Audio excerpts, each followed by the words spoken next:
یہ ہے کہ دجالیت کسے کہتے ہیں؟ دیکھیے، اللہ نے گویا کہ انسان کو یہ دو آنکھیں دی تھیں، دو علم دیے تھے۔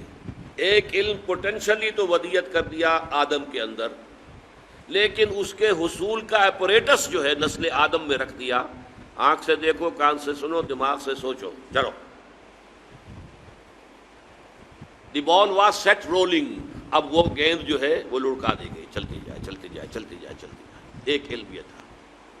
دوسرا علم فَإِمَّا يَأْتِيَنَّكُم مِّنِّي هُدًى، ہر سٹیج پر تمہارا یہ علم تو ابھی سٹیج بائی سٹیج چلے گا، ہر سٹیج پر ہم تمہیں ہدایت بھیجتے رہیں گے۔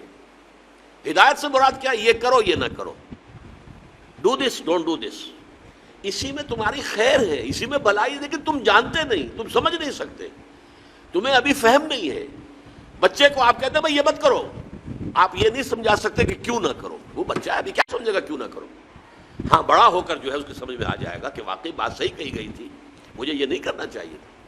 تو ابتدا میں جو احکام آئے ہیں وہ صرف احکام، حکمت ابھی نہیں دی گئی تھی، پھر رفتہ رفتہ حکمت دی گئی۔ تورات میں صرف احکام ہے، حکمت ہے ہی نہیں۔ انجیل میں صرف حکمت ہے، احکام ہے ہی نہیں۔ قرآن میں آ کر حکمت اور احکام جمع ہو گئے، کتاب اور والحکمہ، یہ دونوں کے دونوں آ گئے۔ لیکن انسان نے جب ایک آنکھ کر لی بند، یہ ہوا ہے پوسٹ رینائسنس یورپ۔ یورپ میں جو انتہائی تاریکی چھائی ہوئی تھی، نہ سائنس کا علم پڑھنے کی اجازت تھی، نہ فلسفہ کا علم پڑھنے کی اجازت تھی۔ پوپ کا اقتدار، بدترین ملوکیت، دو طرح کا اقتدار، ایک بادشاہی اور ایک پوپائی، پوپ کا۔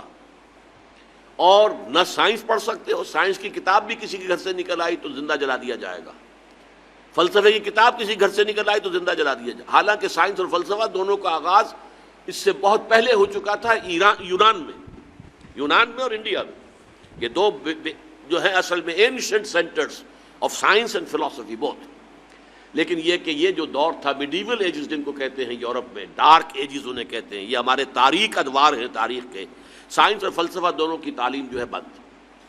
اب جب کہ ہسپانیہ کی یونیورسٹیوں سے، اسپین کے اندر یہ یونیورسٹیاں تھیں، قرطبہ کی، غرناطہ کی، تولیتلا کی، یہاں آئے جرمنی سے لوگ، اٹلی سے لوگ، فرانس سے لوگ، اور یہاں سے علم حاصل کر کے گئے۔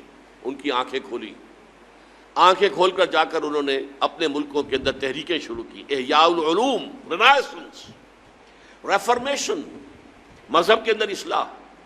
اس کے نتیجے میں یہ علم شروع ہوا وہاں اب دوبارہ، لیکن مذہب کے خلاف شدید نفرت پیدا ہو چکی تھی پوپ کے طرز عمل کی وجہ سے۔ انہوں نے ہمیں روکے رکھا، سائنس پڑھنے سے روکے رکھا، انہوں نے ہمیں فلسفہ نہیں پڑھنے دیا۔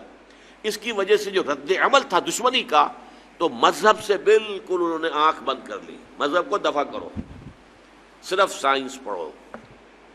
اب نتیجہ کیا نکلا؟ ایک آنکھ بند اور ایک آنکھ چوپٹ کھل گئی۔ یہی تو زمانہ ہے کہ جس میں سائنس کی ساری ہی ایکسپلوژن ہوا ہے، زوردار دھماکے ہوئے، کہاں سے کہاں انسان پہنچ گیا۔ اس میں نتیجہ کیا نکلا ہے کہ وہ ایک آنکھ کی جو ہے یافت، وہ تو آسمان سے باتیں کر رہی ہے اور ایک آنکھ بند ہے۔ یہ دجالیت ہے، اس لیے کانا دجال کہلاتا ہے۔ دو آنکھیں اللہ نے دی تھیں، ایک آنکھ یہ ایکوائرڈ نالج والی، ایک آنکھ ریویلڈ نالج والی۔ ریویلڈ نالج سے آنکھ بند اور ایکوائرڈ نالج والی آنکھ چوپٹ کھل گئی۔ آج ہمیں خواص اشیاء کا علم حاصل ہو چکا ہے، پراپرٹیز آف میٹر، وی نو دم۔ آج ہمیں کاسموس کا علم بہت زیادہ حاصل ہو چکا ہے، اور یہ علم اس حد کو پہنچ گیا ہے کہ چاند کو ہم اپنے پاؤں تلے روند کے آ گئے۔ اس سے آگے نہ معلوم خلا میں کہاں کہاں جو ہے جا رہے ہیں۔ آج کل آپ کو پروب کرنے والی چیزیں جو ہیں وہ مریخ سے بھی آگے کہاں کہاں پہنچ چکے ہیں۔ تو یہ انسان کا جو علم ہے، یہی علم ابھی کچھ اور آگے بڑھے گا تو تمام جو مسٹریز آف نیچر ہیں ان سب کو معلوم کر لے گا۔ موت و حیات، مردہ کو زندہ کرے گا دجال، یہ صلاحیت اس پہ آ جائے گی۔ زمین بنجر پڑی ہوگی، کہے گا کہ اس میں فصل ہونی چاہیے، ہو جائے گی۔ بارش نہیں ہو رہی، حکم دے گا اور بارش ہوگی۔ فاصلے ختم ہو جائے اور ہو چکے ہیں virtually. This world has become a global village. یہ دجالیت ٹیکنالوجی کی وجہ سے اور فزیکل سائنسز کی ترقی کی وجہ سے یہ دجالیت جو ہے اب اس مقام تک پہنچنے میں تھوڑی سی کسر رہ گئی ہے. یہ ٹوٹا ہوا تارا مہ کامل نہ بن جائے، لیکن یہ مہ کامل اگر یہ اس وحی کی رہنمائی سے مستغنی رہے گا، اگر انہوں نے اپنی آنکھ بند رکھے گا تو یہ دجال بن جائے گا، دجال اکبر. اور یہی در حقیقت اس دور کی سب سے بڑی ٹریجڈی ہے، اس دور کا سب سے بڑا المیہ ہے. ہمارا کام کیا ہے؟ دونوں علوم کا حصول. اچھا، مذہبی لوگ اس دوسرے علم کو سمجھتے ہیں کہ یہ سیکولر دنیاوی علم ہے. نہیں، یہ بھی علم ہے. علامہ آدم الاسماء تو اللہ نے سکھایا تھا، لہٰذا اس کو ڈسکارڈ کر دینا کہ یہ ہمارا دینی علم ہے، نہیں، دین تو در حقیقت پوری دنیا کو محیط ہے.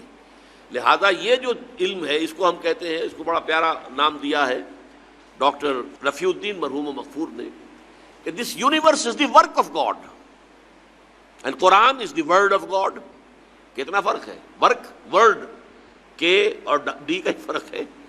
This universe is the work of God, اور اس کی ورکنگ کون چلا رہا ہے؟ اس کو اللہ چلا رہا ہے. یدبر الامر من السماء الى الارض، ہی از دی مدبر. لہذا this science is understanding the work of God and Quran is the word of God. ان دونوں کے اندر کوئی تضاد ممکن نہیں ہے. کسی انسان کے بھی قول و فعل میں تضاد ہو تو آپ کہتے ہیں بڑا گھٹیا آدمی ہے، کہتا کچھ اور ہے کرتا کچھ اور. کیسے ممکن ہے کہ اللہ کے قول اور اللہ کے فعل میں کوئی تضاد ہو؟ یہ ہمارے عقل کا فہم تھا کہ ہم نہیں سمجھتے تھے. ہمارا ابھی اللہ کے ورک کا علم اتنا کم تھا، ہم سمجھتے تھے آسمان شاید بس 2-4 میل کے فاصلے پر کوئی چھت ہے، جیسے چھت ہوا کرتی ہے. یہی تصور ہوگا انسان کا. آج سے 1000 سال پہلے اور کیا سمجھا ہوگا اس نے کہ ہاں یہ کہاں ہے؟ اس حوالے سے نوٹ کیجئے. تو یہ ہمارے فہم کی کمی تھی. ابھی ورک آف گاڈ کا علم بہت کم تھا، آج ورک آف گاڈ کا علم بہت ہو گیا ہے. اور تسخیر کائنات جس کو اللہ تعالیٰ پوٹینشلی اول دن سے ہمارے لیے مسخر کر چکا. سخر لکم ما فی السماوات و ما فی الارض جمیعا منہ، تمہارے لیے مسخر کر دیا ہے اللہ نے جو کچھ آسمانوں میں جو کچھ زمین میں، کل کا کل پوٹینشلی تو مسخر کیا ہوا ہے. یہ تو وہ جو پوٹینشل علم دیا گیا تھا، علم الاسماء، جیسے اس کی ایکسفولیشن کے اندر وقت لگا ہے، اسی طرح اس تسخیر کائنات کی جو ہے اس کی تکمیل میں وقت لگ رہا ہے. لیکن یہ کہ یہ جب اپنے اس عروج کو پہنچے گی، اور چونکہ اس نے وحی سے اپنا رخ موڑ لیا، وحی کے سورس سے اپنے آپ کو محروم کر لیا، تو اسی کا نام دجالیت ہو.